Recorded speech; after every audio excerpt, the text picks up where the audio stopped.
Yes. Moi! Moi kaikille Rock Academy PKS ja Vantaa, Espoo, Helsinki ja kaikki muutkin paikalle saapuneet. I'd like to introduce to you a friend of mine who will talk to you about his career and many other things too. And we'll be playing also songs, and this is the coolest stuff have witnessed during these few years. Let's welcome Mr. Dan Reed.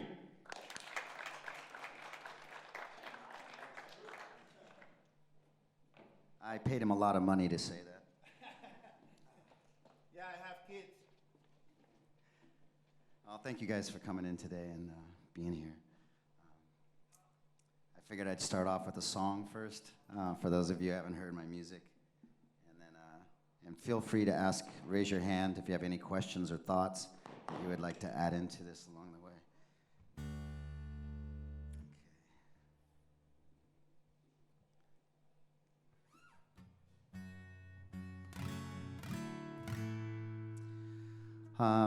This is a song called Only Love, and it's kind of I guess you would say an exercise in taking a cliche.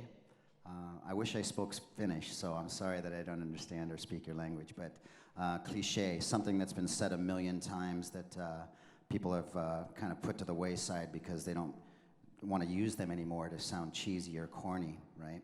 So this is Only Love. I thought of this for a second. I thought, how can I try to make that relevant again? How can I make it sound something current? And I really looked around at watching the news, seeing all the terrible things that are always happening in this world, I guess, but even more so now maybe. A lot of the tension that's happening in the Middle East, people worried about immigration. In America, we're going through possibly having Donald Trump as our president, which is frightening. But he speaks to a certain people. There's about a third of Americans that are afraid about a lot of things. They're afraid about Mexicans. They're afraid about Islam. They're afraid about not being able to make a living for their kids. And Donald Trump is speaking to that fear, right? So this is a song I wrote, as I said, as a practice to use a cliche, but also as a meditation for myself, to remind me to not lose faith and hope in this world. Because if you think about it, people like John Lennon, Gandhi, Martin Luther King, the list goes on and on of people that have always fought and struggled for reaching to the better side of ourselves as opposed to giving in to fear and anger and hatred. So I wrote this song as a meditation and also as a thank you letter to the people that have given so much to remind us about our better sides.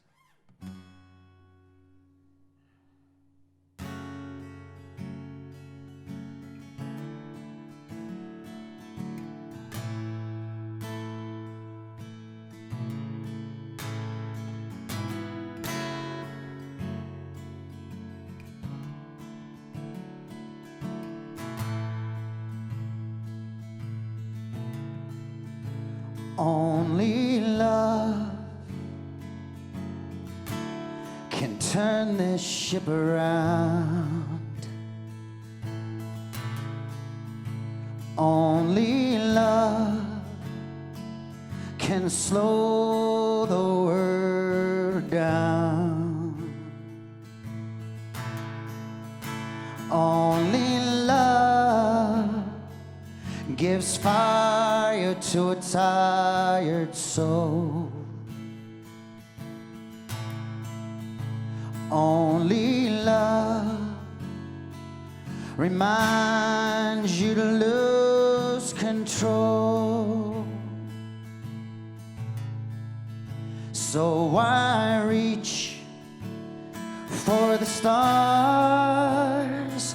Only one thing will heal these scars. Take it easy now. It's time to turn the page. Take it easy now. Free the songbird from her cage. Only love carries on beyond the grave. Only love gets brighter as it fades. So I reach for the stars. Only one thing will pull the dagger from your heart. Take it easy now. It's time to turn the page. Take it easy now. Free the songbird from her cage. Let's walk in the sunshine. Let's dance in the light. Let's pray to the heavens that hell will be all right. Take it easy.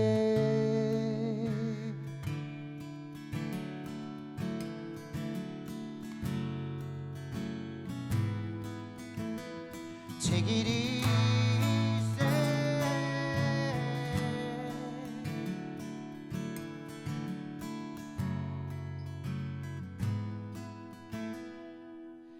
Take it easy now.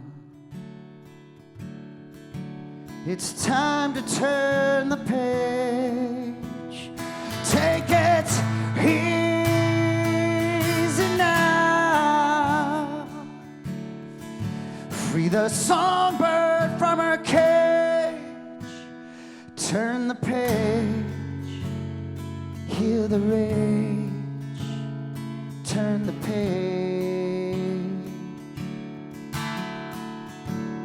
Turn the page. Heal the rage. Turn the page. Turn the page. Heal the rage. Turn the page.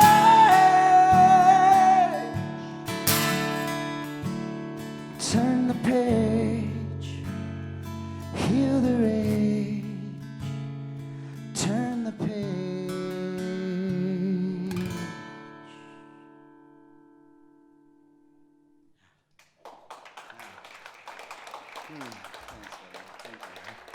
Thank you very much.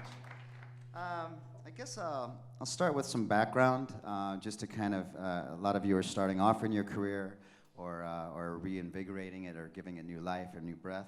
For me, I started off playing music. I started playing trumpet when I was in school. Like I think I started learning when I was like 11 or 12 years old. And then I discovered Van Halen when I was like 14 and a half years old. I came into band practice with my trumpet one day, and this guy said, "You have to check out this music," and he put the record on. And it was Running with the Devil was the first song. And when I heard this bass line and Eddie Van Halen come in with the guitar, I was like, I actually put the trumpet down the next day, and I never played trumpet again, sadly. But I went out and bought a guitar, really terrible guitar, with the action was like at least, this far off the neck. And I just would stay up until my fingers would bleed, That's how dedicated I was to trying to learn rock and roll. And I grew up in South Dakota on a farm. And I got a lot of racist stuff that was given toward me. I was dark-skinned, I had dark hair, growing up in an all-white community, and people were calling me wagon burner, or spear chucker, or some kind of derogatory term about me being Native American, which I am part Native American. And it was at that time I mixed trying to do music and trying to say something with music at the same time. It was a way for me to not get into fights with people. It was a way for me to meet people that I was too shy to introduce myself to. And the rock and roll took its roots there. And then I guess I was about 18 years old, and I moved off the farm, and I moved to Portland, Oregon, which is a bigger city. There was about 1 million people there. And I started putting bands together and going to music stores and hanging out and looking on the board before the internet and looking for drummers or bass players or keyboard players and putting bands together, doing some cover songs, but always trying to work on the original music. And then about when I was 23 years old, with my band called the Dan Reed Network, we put out a EP, which had 5 songs on it, because the record companies had all come to see us play and they turned us down and didn't think that they wanted to sign us or give us a record deal. And so we put out our own record, and we sold about 27,000 copies in our state of Oregon and Washington, up where Seattle and Portland's at. And all the same record companies that had turned us down came back and started snooping around and giving us offers. And we eventually signed to Polygram with Derek Schulman, who had recently signed Bon Jovi to their record contract as well. And that led into us doing albums with Bruce Fairbairn up in Vancouver, Canada, who had just finished Aerosmith's comeback record, which was called Permanent Vacation. And so we were meeting all these great musicians and going on massive tours, which was a lot of fun. We opened up for Bon Jovi in 1989 all throughout Europe. And then the next summer, in 1990, we got to tour with the Rolling Stones. We did about 37 shows with them throughout a 4-month period. And we got to see the music business from the greatest height you can reach, I guess, especially as an opening band, and getting to see what life was like for John Bon Jovi or for Mick Jagger, and seeing that these guys were, they're musicians at heart, but at the same time, when you get to this level, you have to become a good businessman as well. And I could see that they were slowly letting go of melody and chord changes and arrangements and what they fell in love with music for in the first place, and they were definitely more worried about merchandise sales or how many tickets, or was people ripping off or scalping tickets. There was a lot of conversations about that stuff. So the one thing I did want to say today about that is that don't ever lose sight of why you're doing this in the first place, because I think that the people that I've met in the business that are the most gracious and the most humble are still people that care about melody and song and lyric and intention. People like Robert Plant, who was a really, really kind soul. He still cares about music. You can see it, you can hear it in his creativity. People like Sting, he's always trying to write creative music, and bands like Muse and what have you. You can see that they care about the show and the glamour and all that, but they really do care about trying to do something different and mixing different styles together. And for me, at that time period, I was just kind of getting burned out on seeing my dream become this marketing thing as opposed to about music. So I quit. Right after the Rolling Stones tour, at the height of our career, I walked away from the music business. Some say that was very foolish, but for me later on, I look back in hindsight, and it was the best thing for me, because I feel like I probably would have become an egomaniac or suicidal, or just became very jaded, I guess. So I walked away from the business, and I got into doing theater work, which I suggest anybody that's doing music should probably at least once in their life try to study some form of acting, whether you're just going to classes, because it's really important to have empathy and to be able to stand in other people's shoes, especially as a songwriter. At least it was for me. When you get to see life, what life is like through somebody else's eyes, it really adds a lot to, it adds a lot of options for you as an artist. Because oftentimes we get stuck in our head. We're sitting in the studio. Hey guys, welcome. We get stuck in the studio and we're trying to figure out, like, what is my voice? What am I trying to say in this world? It doesn't matter if you're a lyricist or a pianist or classical music, it doesn't matter. What am I doing music for? What am I going to contribute to this world before I die? And I think it's important to not get too caught up in that, because that's a lot of ego going on, where you're just like, it's all about me, me, me. If you can stand in other people's shoes, which is I was saying about acting classes, it really can help you step out of yourself. And I think that's important when you're working on music, especially. And then during the theater time, my father got ill with cancer, and I had to stay home and take care of him before he left this earth. And when he passed away, I realized that I was kind of lost. I felt like I had to stand in his shoes now, and what I was doing was not something that I think he would be proud of. And so I decided I was going to go to India and spend a year there up in the mountains and try to just listen to my inner voice and see what I wanted to do with my life. And I met these wonderful two Tibetan monks named Labsang and Sonam up in Dharamsala, India. And this has been about 10 years that I hadn't played music. I had left it alone completely. Went to this, dedicated from the age of 12 to when I was almost 30. I went non-stop, music every day, and then I just cut it off for about 10 years. But these wonderful monks invited me to lunch one day, and we started talking about religion, mathematics, spirituality, and how they all intersect.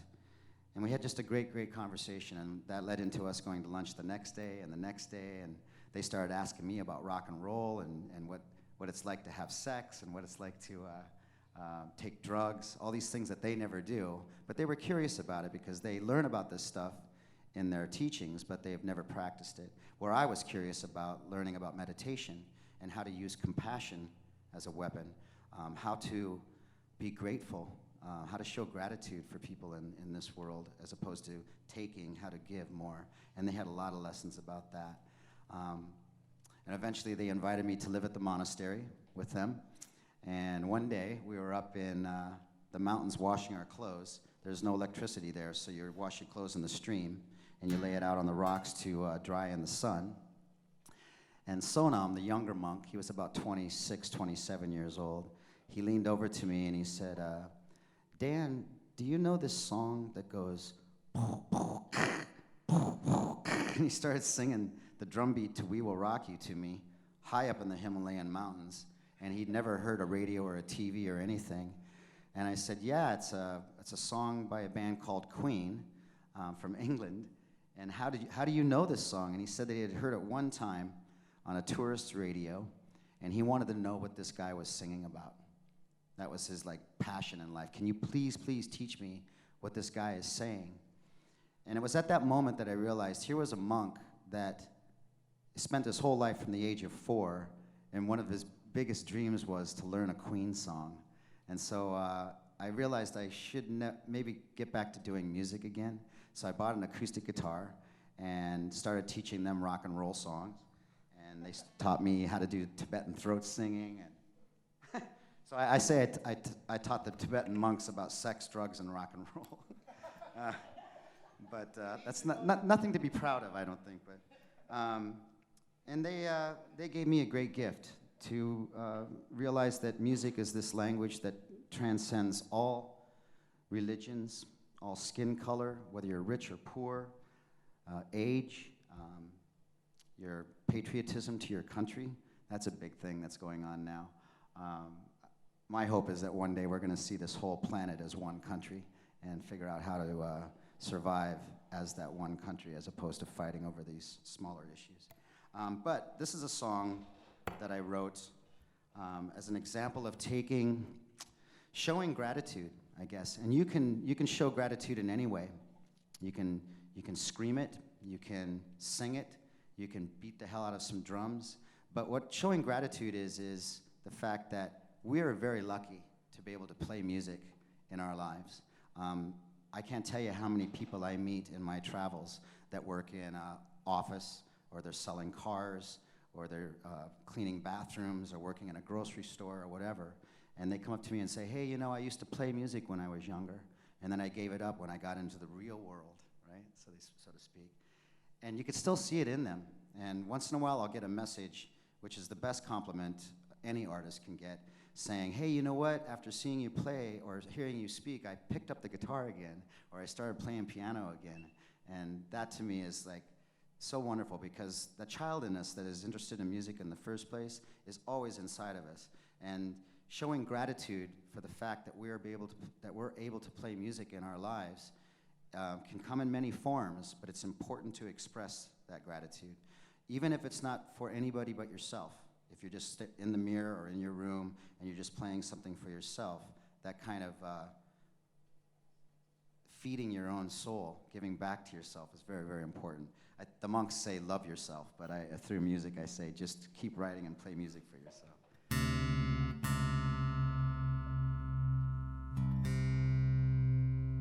So this is a song called On Your Side, and it's a thank you letter that I wrote for these monks for inviting me into their world.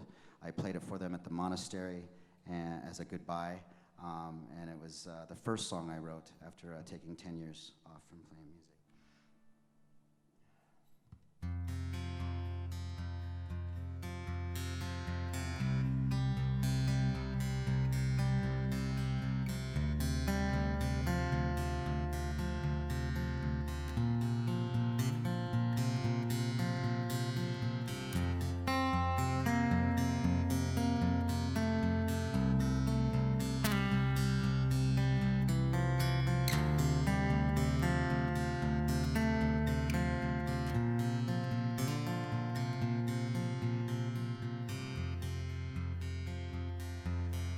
Been on monster sites, been on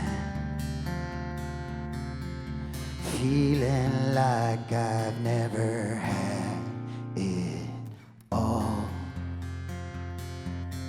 where I cannot hide from my haunted heart. Heaven now is on side, and I've been out of my head now, but I'm coming home for good now, 'cause I am on your side,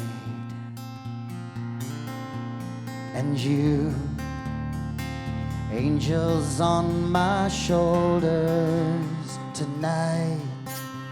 Yeah, I am on your side, and you have always been there shining your light for me. I've seen the monster's eyes under my bed. I guess he's coming for my head. Pretend he's not there, and if he sinks his teeth in, I pretend I just don't care.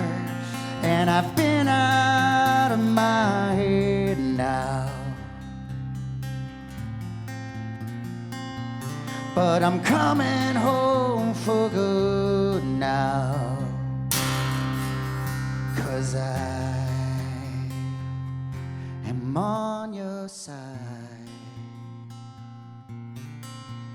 and you angels on my shoulders tonight. Yeah, I am on your side, and you have always been there shining your light for me. You're the sun behind the cloud. You're the reason I dream out loud. You're the earth beneath the rain, the rain.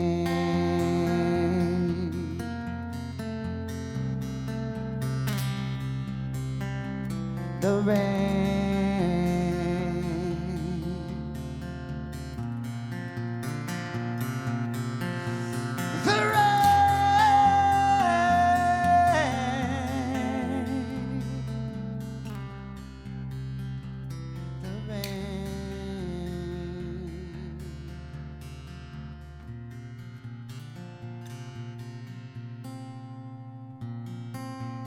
And I've been out of my head now, out of my head, but I'm coming home for good now, 'cause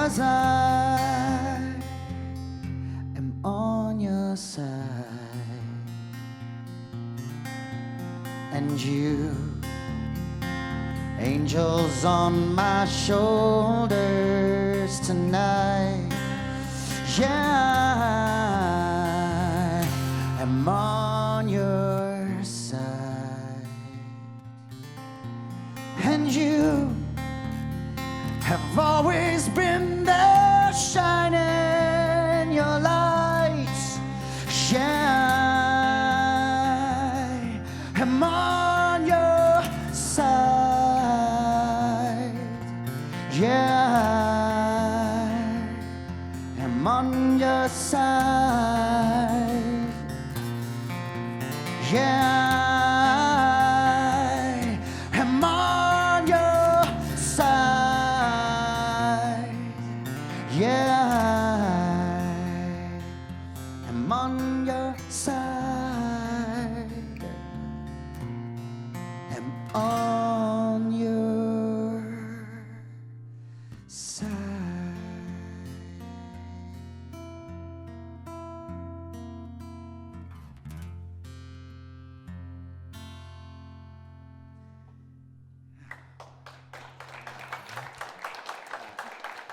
Thank you.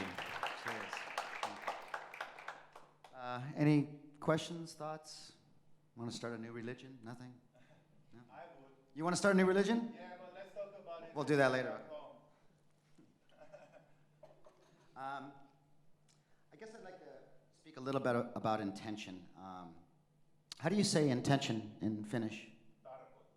Tarkoitus. Tarkoitus? Okay. I think it's important to understand as individuals why we do music in the first place. Like, what is our intention? Is it because we want to be loved? Is it because we want to get laid? Is it because we want to get rich? Is it because we want to contribute some positive energy to the world? We want to be accepted. It's all different reasons, and sometimes it's all of the reasons above. But it's important to define, at least in my point of view, I think there's so much music can do for the world. If you go to Africa, if you go to China, India, the Tibetans, you go up into the mountains of Nepal, everywhere you go, people are using rhythm or sound to either heal the body or heal the soul. And I think, sorry, my guitar's making some noise here.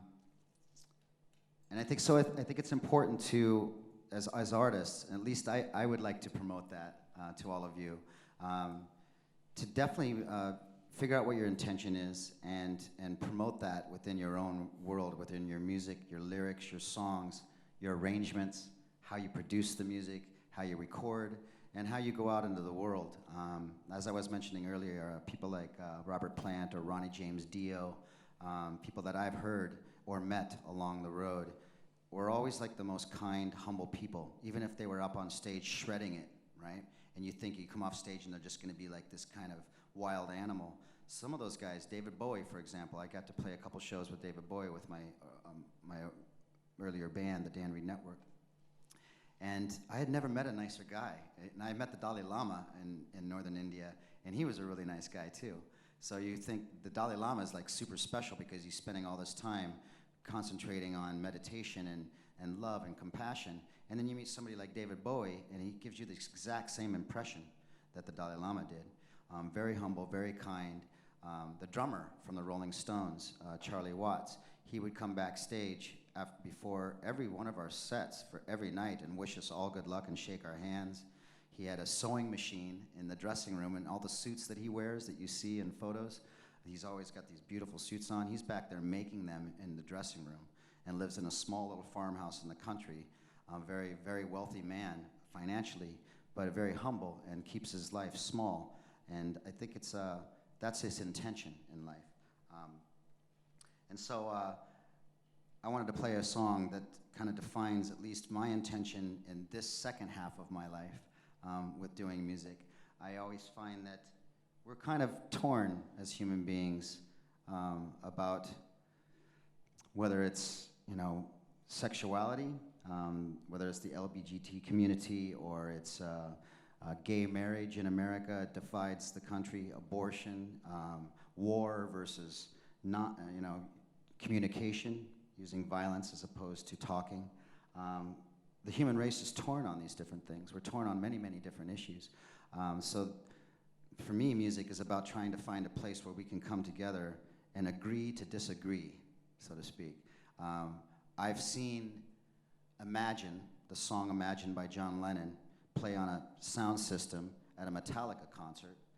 And these people with all of their shirts on, Slayer shirts and suicidal tendency shirts, and they'll sit there and you can see that they like the intention of that song, even if they hate the music, even if they hate John Lennon or whatever. They like the intention of the song. Nobody's booing or going, get this shit off the PA.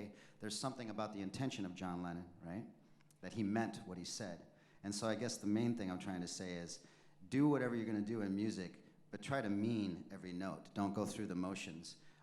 Don't do something because you think the radio is going to like it, or don't do something because it's going to impress some guy that is your kind of your enemy, somebody that you grew up with that's playing music as well, and you think, oh, if I do this, it's going to blow his mind. It's good to have people that you work with, that you trust, that you can share ideas with, but only people that support you and push you forward are the ones that I found really feed the soul. The people that you're trying to be in competition with or trying to beat out of something oftentimes is a very dark path you can go down. So this is a song called Brave New World that defines at least what I'm hoping to try to do with music. And it's really about the light and the dark, because I'm on the fence of this stuff.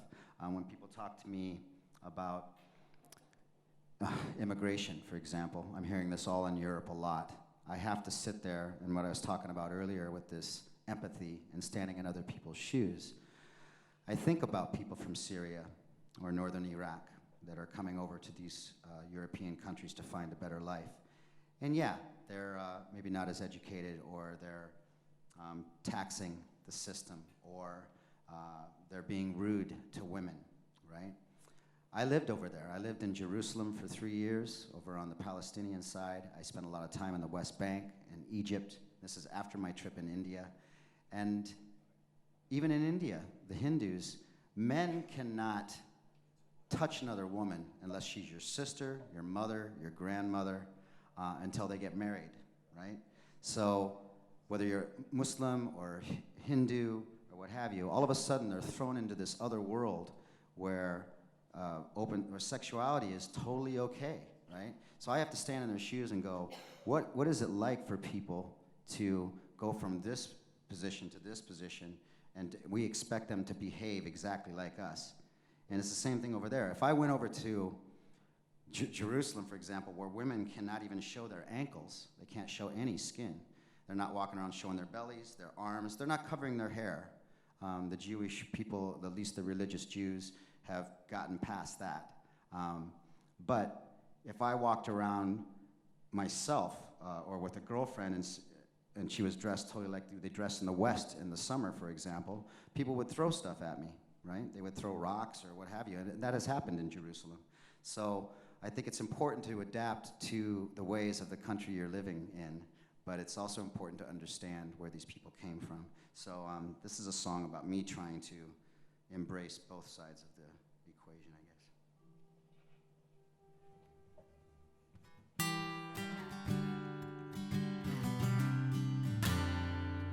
Tune up first, guys.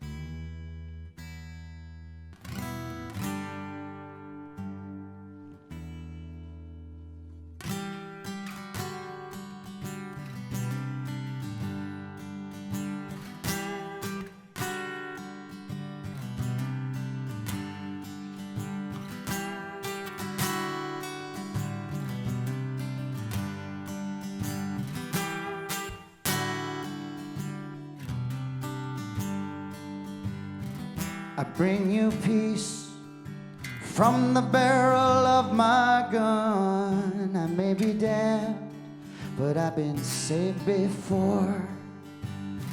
Unlock the room where we hide all the truth, though